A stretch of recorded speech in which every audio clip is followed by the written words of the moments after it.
دنیاوی زندگی کی کیفیت کو ذکر کیا ہے کہ انسان کی زندگی الگ الگ مرحلوں کی ہوتی ہے۔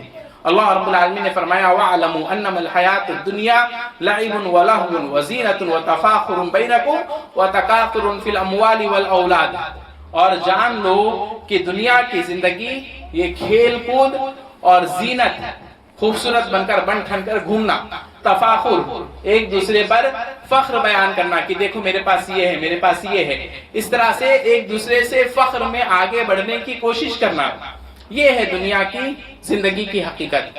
وَتَكَاثُرٌ فِي الْأَمْوَالِ وَالْأَوْلَادِ، اور اسی طرح سے مال اور اولاد کے اندر ایک دوسرے سے آگے بڑھنے کی کوشش کرنا۔ یہاں پر اللہ رب العالمین نے انسان کی بچپن سے لے کر بوڑھے ہونے تک کی کیفیت کو ذکر کیا ہے۔ اس آیت کریمہ میں کیا فرمایا اللہ رب العالمین نے؟ جان لو دنیا کی زندگی ایک کھیل کود ہے۔ لعب کا معنی ہوتا ہے کہ ایسا جو بے مقصد کھیل ہو۔ لعب کا معنی کیا ہوتا ہے؟ بے مقصد کھیل، اس کے اندر کوئی مقصد نہیں، مطلب اس کو آپ دیکھیں چھوٹا بچہ ہو 1 سال کا، 2 سال کا، 3 سال کا، وہ کیا کرے گا؟ کبھی آپ اس کے ہاتھ میں چاول دے دیجئے وہ اس سے کھیلنے لگے گا، گاڑی دے دیجئے اس سے کھیلنے لگے گا، آپ ایک لکڑی دے دیجئے اس سے کھیلنے لگے گا۔ تو یہ لعب ہے، لعب کے اندر کھیل ہے لیکن وہ بے مقصد ہوتا ہے، اس کا کوئی خاص مقصد نہیں ہوتا ہے۔ لہو میں کیا ہوتا ہے؟ لہو ایسی چیز ہوتی ہے جو غافل کرنے والی ہوتی ہے۔ مطلب اب بچہ جب بڑا ہوتا ہے، 7 سال 8 سال کا ہوتا ہے، تو وہ ایک چیز کو کھیلتا ہے اور اس کے اندر بالکل غافل ہو جاتا ہے۔ اس کو مطلب جیسے بچوں کا ذہن جیسے جیسے نشو نما پاتا ہے تو وہ الگ الگ طریقے سے اسی چیز کو کرنے کی کوشش کرتا ہے۔ ایک ہی آپ کھیل دیجئے وہ مختلف طریقے سے انجام دے گا، ہے نا۔ اسی لیے جب بچہ تھوڑا بڑا ہوتا ہے 7 8 سال کا تو دیکھیں ان کے گیمز بھی الگ الگ ہوتے ہیں۔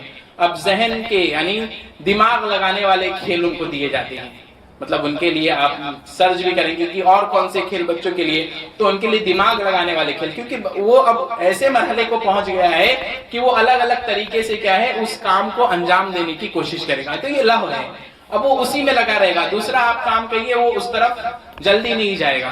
تو اللہ رب العالمین نے مرحلے کو ذکر کیا ہے، انما الحیات الدنیا لعب ولہو وزینہ۔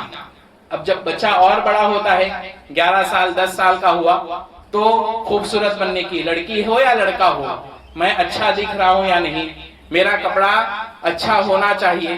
آپ چھوٹے بچے کو جو کپڑا عید میں دلا دیجئے لے لے گا، لیکن بچہ 11 12 سال کا ہو گیا تو پھر وہ اپنی ضد کا کپڑا لے گا، اس کو وہی کپڑا چاہیے جو وہ پسند ہے، چاہے آپ کتنی کوشش کر لیجئے ماننے والا نہیں ہے۔ وہ زینت کے مرحلے میں اب پہنچ چکا ہے، وہ زینت کے مرحلے میں پہنچ چکا ہے۔ وہ تفاخر بینکم، پھر ایک دوسرے سے فخر کرنا۔